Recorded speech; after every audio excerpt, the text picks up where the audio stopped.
Guys, kamusta Pasko nyo? Kami namasyal, papunta sa mga lolo't lola ng mga anak ko. Then ngayon, nakapagpatawad na ba ang lahat? Nakapagpatawad na ba tayo? Nakapagpatawad na ba? Yung mga matagal nang may hinanakit sa puso, nakapagpatawad na ba? So yun, nag-isip ako kung ano magandang i-vlog. 2026 na, malapit na. So, hindi nakakapag-upload, medyo busy. So, thank you pala sa 53 subscriber natin. Thank you sa inyo. Sana madagdagan pa kayo para magtuloy-tuloy tayo sa pag-vlog. Pasensya na kayo, medyo makalat na sa bahay namin kasi nga nagpasko. Puro gala ng mga nakaraan na yun.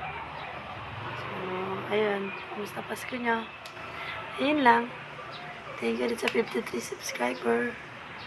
Sana madagdagan pa kayo. Yan, tuloy-tuloy lang pag-subscribe. Bisa naabot yung video na to. Yun lang. Thank you. Bye-bye.